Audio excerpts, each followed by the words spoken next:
Paraná já teve uma grande produção de uvas e de vinho de mesa, aquela que as famílias italianas faziam para o seu próprio consumo. Os parreirais adoeceram, as pessoas começaram a experimentar vinho importado, tudo mudou. Hoje, eu estou em Campo Largo para visitar duas empresas familiares que insistiram em trabalhar com vinho, se modernizaram, mas não perderam suas tradições. Venha comigo!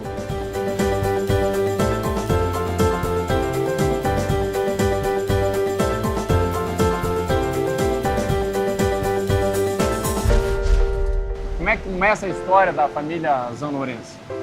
Começa com meus avós, que são filhos de imigrantes italianos, né? Sou Giorgio Zanlorenzi, diretor-presidente da família Zanlorenzi, produtora do tradicional vinho Campo Largo, dos espumantes Lunar e dos sucos Campo Largo. Eles tinham um armazém, em cima do armazém era a casa deles. Tinha a produção própria de salame, queijo, chouriço, e junto com esse queijo e salame tinha o vinho. Faziam o vinho no início para consumo próprio. Mas a uva era daqui? A uva da região daqui, né? O pessoal se perguntava, pô, que vinho bom, não tem um garrafão para me vender? Pô, começou a surgir a ideia Esse é o vinho de mesa produção. que fala? Exato, vinho de garrafão, vinho de mesa, né? Isso na década de 30. Da década de 40. 40, né? Aí meu pai entrou na década de 70, com os meus tios na época, e começaram a expandir o negócio, né? Então, quando eu assumi a empresa, a nossa empresa era uma empresa regional e de um monoproduto, que era o vinho Campo Largo. E ponto, não tinha espumante? Não tinha espumante, não Suco. tinha suco, não tinha vinho fino.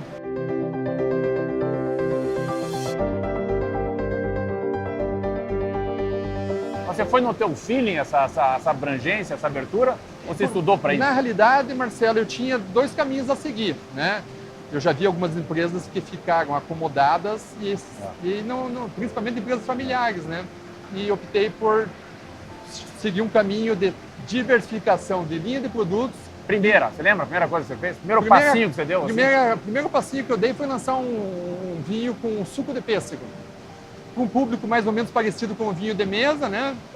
E aí comecei a trazer profissionais também para trabalhar junto comigo, para me assessorar, né?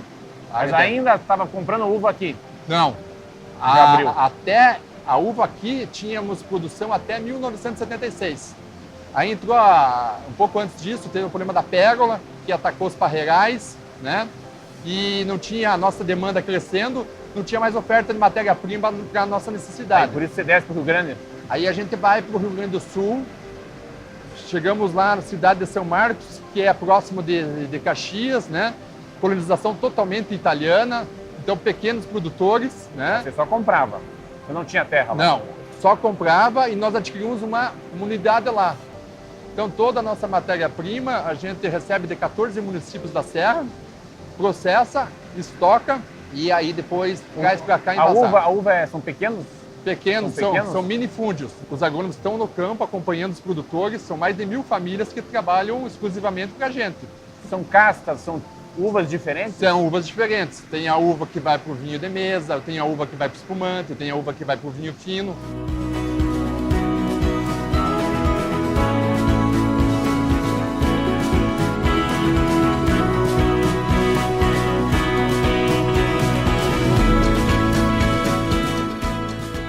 De 97 até 2010 a gente fez a expansão. Lançamos uma linha de espumante com a marca Lunar. Hoje a empresa tem mais de 50 premiações internacionais.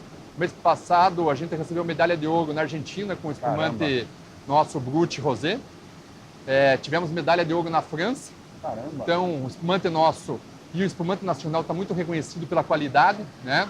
Isso falando de espumante. Então você tem hoje espumantes, você tem vinhos, vários tipos. De mesa, mas tem um vinho fino também. Tem um mais fino. Isso. E aí, além disso, a gente fez uma parceria há 4 anos com uma empresa do Chile. Nós distribuímos aqui no Brasil as marcas La Playa e Rayun. A gente se associou comercialmente também com uma empresa da Argentina que estamos distribuindo agora vinhos argentinos aqui. Então, temos Chile, temos Argentina, estamos em negociação com Portugal. Principalmente esses 3 países, a gente quer fazer um trabalho de construção de marca e de distribuição. Que legal.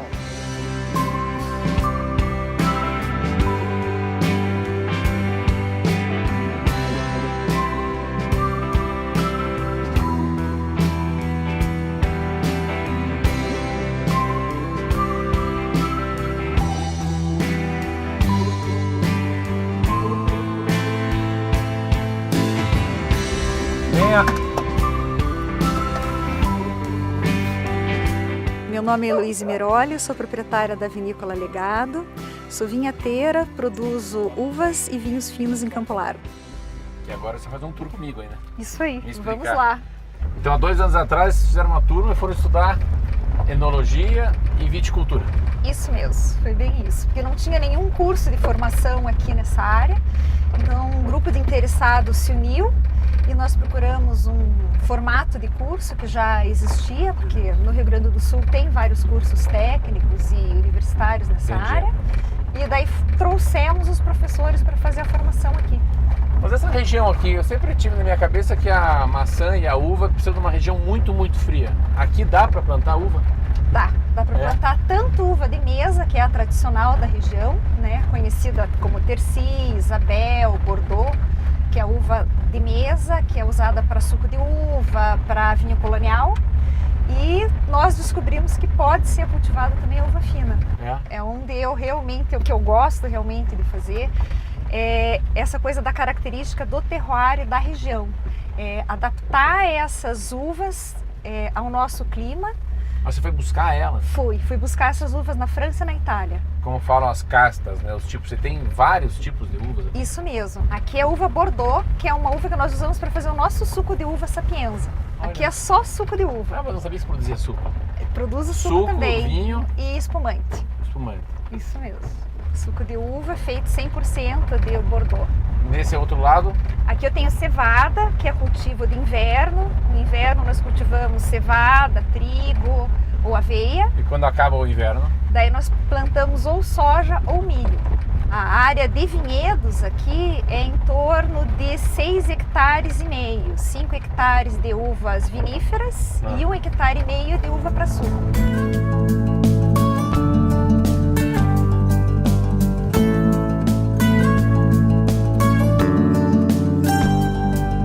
Quantos anos começou, Flor?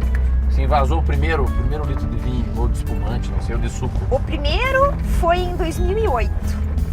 Foi o Flair 2008, que foi feito rosé e branco, uma quantidade muito pequena. Primeiro você lembra bem, né? Lembro bem, eu quis invasar e tinha que estar pronto para o meu aniversário. Aquela coisa assim mesmo? Era para mim, exatamente. Então foram assim 300 garrafas, foi muito pouco. Comercialmente, o nosso primeiro rótulo é de 2011. Né? Nós ainda temos aqui o Flair 2011. Mas se você faz um Flair, você faz um espumante, um vinho, quanto tempo de maturação para você poder falar, ó, eu estou vendendo essa garrafa de vinho? Depende do produto, tem. Tem alguns produtos, por exemplo, os vinhos brancos e rosés que nós produzimos hoje, eu tenho a safra em fevereiro de 2017, por exemplo, em dezembro de 2017 esses vinhos já estão prontos. Né? Rápido, hein? O espumante é no mínimo 2 anos e meio depois da safra, porque eu trabalho com o método Champenoise e depois que o vinho base está pronto, nós fazemos uma cubagem, né, que é a colocação de leveduras e açúcares junto com esse vinho, para fazer uma refermentação dentro da garrafa. Que uva que deu melhor ou não deu tão bem? Você consegue já ter isso nesses anos? A gente se surpreendeu bastante. Cada uva tem os seus desafios, cada casta tem os seus desafios. A Merlot, por exemplo, se deu muito bem aqui. Né? Nós conseguimos produzir tantos espumantes e vinho rosé bem fresco da Merlot, quanto vinhos tintos e vinhos tintos muito maturados, com bastante tempo de guarda. O espumante pode ser de qualquer tipo de... ou tem uma Sim, uva? você poderia fazer espumante de qualquer uva. Você faz de Merlot? Eu faço o rosé de Merlot e o branco de Viognier, que é uma uva do sul da França, uma uva branca. Legal. É outra uva que se adaptou muito bem na região e ela traz as características olfativas muito próximas das naturais dela na França, mas com o adicional de aqui ela ter um pouco mais de frescor. Então ela tem um pouco mais de acidez aqui, eu consigo fazer a elaboração de espumante com ela. Hoje, se eu falar assim, hoje 2017, você tem ideia de produção que você faz mês ou ano? Tonelada ou litro? Não sei como Não, é. A gente trabalha hoje, é uma safra por ano, né? Sempre em fevereiro que a gente colhe, um mês mais ou menos de colheita. Né? Hoje nós produzimos em torno de 10 mil garrafas e vendemos o restante das uvas ou para outras vinícolas da região de Curitiba, ou para pessoas que compram em pequenos volumes, 200, 300 quilos, para fazer em casa. Mas qual que é o teu objetivo? Isso aqui é para eu poder um dia comprar teu vinho no mercado ou não? Não. É para poucos? É para poucos. A nossa produção sempre vai ser pequena, porque é um conceito de vinho do produtor. Eu trabalho exclusivamente com uvas produzidas aqui na propriedade, né, sob minha supervisão. Esse que é o charme. Exatamente. Você não vai então você vai para o Rio Grande do Sul comprar uva? Não. E você também não vai ver vinho meu vendido em atacado. São todas produções muito pequenas. Tem vinhos que nós produzimos 500 garrafas por ano, outros 2.000 garrafas por ano. O que Mas tem uma pessoa que eu quero 300 garrafas. Eu posso comprar 300 garrafas na próxima safra tua? Pode. É isso? Pode, é possível também. A gente pode fazer esse tipo de trabalho. Porque como eu tenho toda a elaboração aqui, desde a uva até a finalização do espumante, a gente pode fazer projetos personalizados também. O meu foco é criar um vinho que seja único, que seja característico da região. Porque no mundo do vinho não existe uma receita certa. Tanto que se você viajou por 25 países diferentes, você vai ver as parreiras plantadas de maneira diferente e formas de elaboração diferentes. Porque você tem que adequar a uva ao seu clima.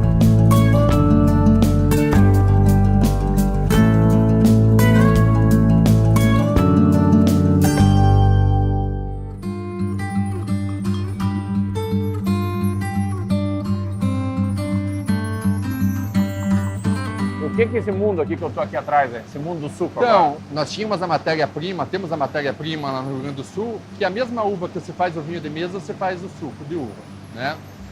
E em 2009, nós fizemos um teste. Vamos processar um pouquinho de uva para fazer suco, vamos ver a aceitação. E a aceitação foi fantástica. Aí a gente viu uma oportunidade, porque os mesmos benefícios que tem no vinho, tem no suco. A primeira coisa que eu exigi, eu quero um produto integral, sem conservantes. Ó, aqui é o ar é estéril, a água é estéril, a pessoa que entra lá tem que fazer higienização, porque qualquer detalhe que você faça de errado, por não utilizar conservante, você contamina o produto, né? Então, quando a gente pensou nesse projeto, a gente foi conversar com a líder de tecnologia mundial para invase, que chama-se Krones, né? É uma empresa alemã. Então, são todos equipamentos alemães. A tecnologia de PET asséptico na Europa e Estados Unidos é muito forte, né? O Brasil já é o quarto maior mercado de saudabilidade do mundo, tá? Então, uma aposta que a empresa está fazendo, né? Que é uma onda que veio para ficar, né? Não é uma moda, não é uma moda. Nós temos 14 bilhões de litros de consumo de refrigerante aqui no Brasil. Se nós pegar 5% desse mercado, são 700 milhões de litros. Não tem, nós temos que plantar um monte de fruta. Olha, agora o Jorge vai mostrar para nós como é que é essa fábrica. O começo aqui e até o final lá, onde já sai lá o produto pronto. O que é isso aqui que a gente está aqui agora? Então, vamos mostrar aqui a sala de invase. Dentro da sala ela sai fechada. Essa sala sai fechada já? Isso. Essa sala aqui é uma sala totalmente estéril. Asséptica. Né? Asséptica, tá? E a máquina também é asséptica. Então são duas seguranças, né? Que não podem ter nenhum ar contaminado. Esse moço também não fica pondo muito a mão, não, nem colocam a mão. Você pode ver que eles só estão olhando, eles só vão apertar o botão. Eles não podem abrir a máquina e colocar a mão lá dentro, que já contamina. É muito delicado. Qualquer erro que você faça, você contamina o lote todo. E lá tem um raio-x. Se a garrafa saiu e está com nível abaixo, se a garrafa saiu mal fechada, mal tampada... Então ela saiu daqui, faz esse caminho... Faz esse caminho. Aqui a gente tem um pulmão, tá? Conforme separar lá a linha, esse pulmão vai até o final. Eu reparei isso. Tá? Porque a máquina aqui não pode parar. Isso aqui se chama de pulmão. Isso, esse pode pulmão. Estender isso aqui? Agora está diminuindo, acredito. Ó. Isso aqui vai subindo, ó. Pode ir lá no final. Isso, vai até o final lá. Então ela recebe um sinal, ó, tem um problema na rotuladora. Aí ela vai diminuindo a velocidade e vai formando esse pulmão. Ah, você tem um espaço. Tem um espaço. Se por acaso não conseguir resolver o problema, aí ela paga. Aí se ela pagar, daí ela paga de mandar a pré-forma para dentro da máquina. Ali é a pré-forma que vai formar a garrafa. Então o forno está aquecendo, aí vai entrar o ar, vai soprar e vai fazer o formato certinho da garrafa.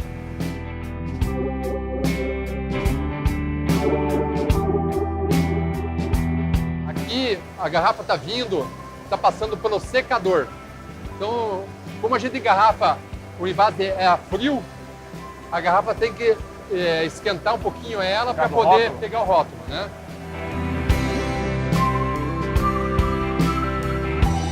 Tá tirando foto para ver se o rótulo tá certo, se o selo tá certo. Se por acaso estiver errado, a garrafa cai aqui dentro. Muito inteligente, rapaz. Então não tem como sair garrafa sem rótulo ou sem o selo. Não tem alguém olhando isso? Não, você vê que não tem gente trabalhando, né? Aqui você pega aqui, é tudo automatizado. Aqui o produto já tá o produto final, né? Uva leve. É lindo, rapaz. Não é porque eu sou paranaense. É lindo. Você não perde um pouco pro concorrente, né, por ser sem conservante? Esse produto não chega lá muito já com a data de vencimento, assim, não? Não, por isso que a gente trabalha com essa tecnologia, eu consigo ter 6 meses de validade. E sem ficar no refrigerado. Não precisa estar no refrigerado. São os maiores produtores hoje? A gente está entre os 3 maiores, a gente está. Produtores de vinho? Estou falando de vinhos e sucos, a gente está entre os maiores, né? Já entramos no Carrefour Nacional, estamos entrando no Pão de Açúcar. Mas eu vou encontrar com qual nome? Com a família... Não, você vai encontrar como Campo Largo. Sucos Campo Largo, chás Campo Largo. E vinho? O vinho Campo Largo, espumante Lunar, né? Lunar.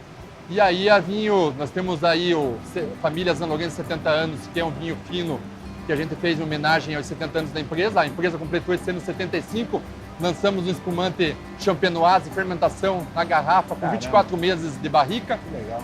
O número que pode chegar a envasar por dia, uma fábrica dessa aqui? Nós temos as 3 plantas que têm capacidade para envasar 55 mil garrafas hora. Na hora? Por hora? Por hora. Não é dia? Não. Tem certeza? Eu falo pro pessoal quando vem visitar aqui, meu avô envasava 50 mil litros de vinho por ano e ia pescar. Eu envaso 50 mil por hora e não posso nem sair da empresa. Pescar.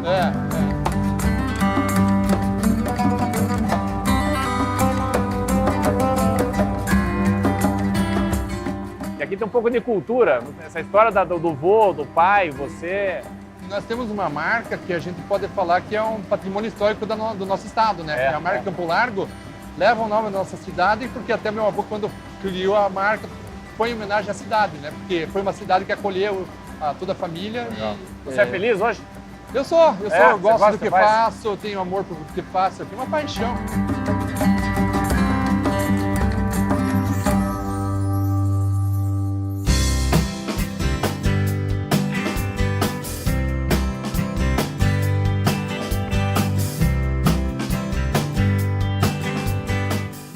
Sacerdote, colocou legado?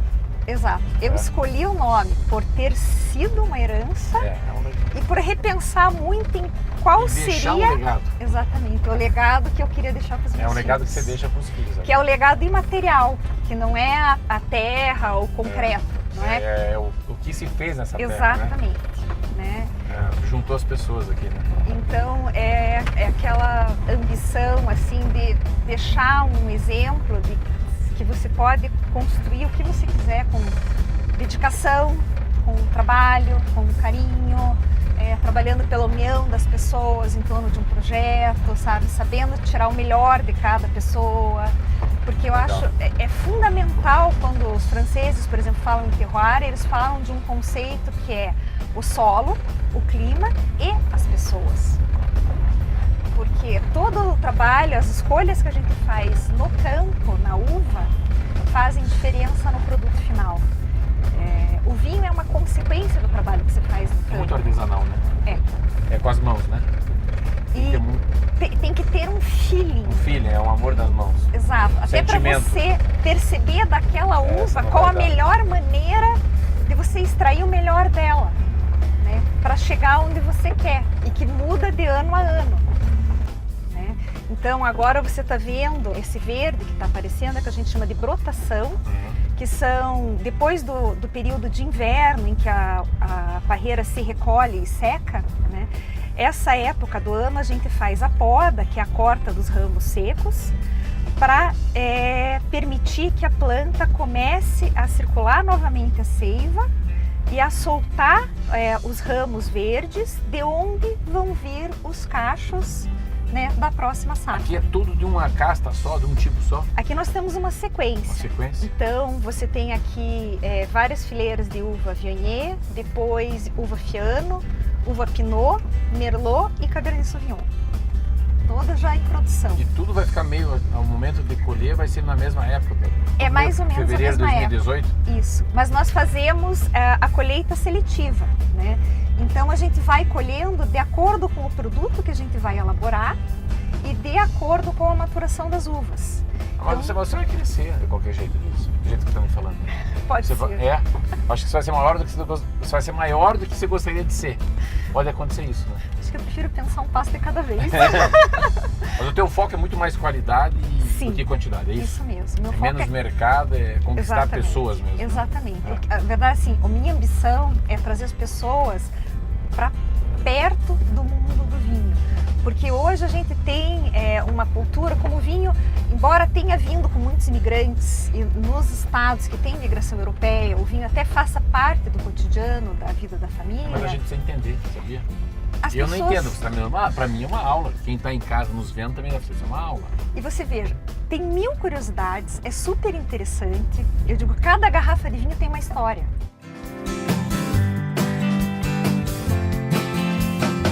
Aqui vocês estão se organizando? Não? Você acha que esse cinturão aqui, a gente já vê muita vinícola pequena se organizando.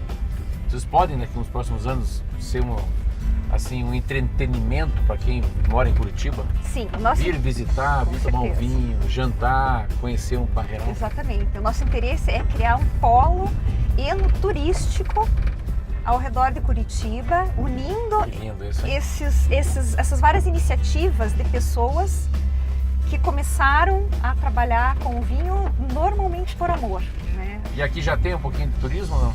Sim, a gente tem visitas guiadas todo final de semana, né? Então nessa visita a pessoa tem a oportunidade de vir até o vinhedo, ir até a cantina de elaboração, provar os vinhos, fazer perguntas, né? Mas futuramente vai dar para tomar um vinho e comer um queijinho, né? Com certeza. A gente tem as áreas de piquenique, que também dá para vir, curtir o dia, né? Quantos funcionários você tem aqui? No vinhedo eu tenho 5. Tá. O cálculo é aproximadamente uma pessoa por hectare de uva. Olha que Ou unidade, seja, que unidade legal. é uma pessoa para cada 2.500 quilos de produção. Olha, e é uma curiosidade que eu nunca imaginei que era assim. E a gente trabalha no vinhedo o ano inteiro. Então agora, depois dessa poda, começa a crescer os ramos, a gente cuida da condução desses ramos, né, da amarração, porque nós vamos ter paredes de folhas verdes para fazer a fotossíntese. Depois, quando começa a florada, começa a formação de flores para formar os cachos, a gente faz uma primeira seleção, depois os cachos começam a encher, a gente vai verificando também a maturação desses cachos, se está adequada, se estão bem formados, se tem que descartar alguns cachos. Tem especialistas que vêm te ajudar? Sim. Eu tenho consultores que trabalham para nós e que vêm em vários momentos-chave durante o ano, o enólogo que nos acompanha e um técnico em viticultura. Tem o nosso engenheiro agrônomo o Zé Luiz que hoje. eu conheci hoje. Isso mesmo. Zé Luiz no braço direito e esquerdo? Isso mesmo, porque ele é um cara que se dedicou a estudar a viticultura por amor àquela cultura mesmo. É um cara certo, um lugar certo, Exatamente, na hora certa. Exatamente. Uma pessoa que também não é presa a preconceitos. Que legal. Porque isso é uma coisa que a gente está fazendo aqui. A gente está quebrando um preconceito. Né? Uma noção preconcebida de que não seria possível fazer bons vinhos finos, vinhos de qualidade no nosso clima, né? Ou na nossa região. É um ponto fora da curva, né? É verdade. Então você quer ser diferente. É isso mesmo.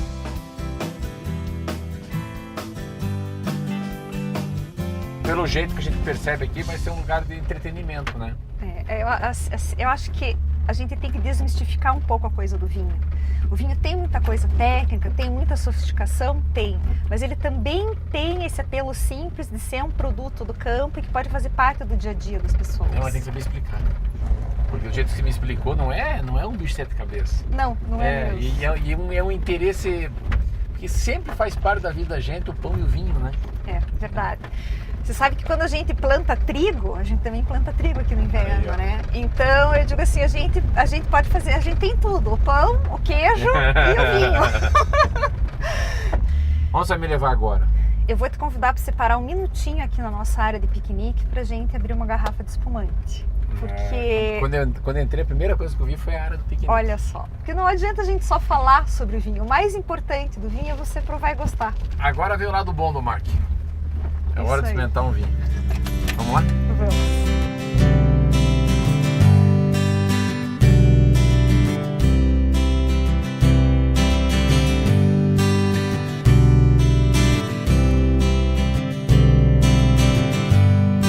O Flair foi o primeiro que nós fizemos, tanto que eu tenho a safra 2011 dele ainda.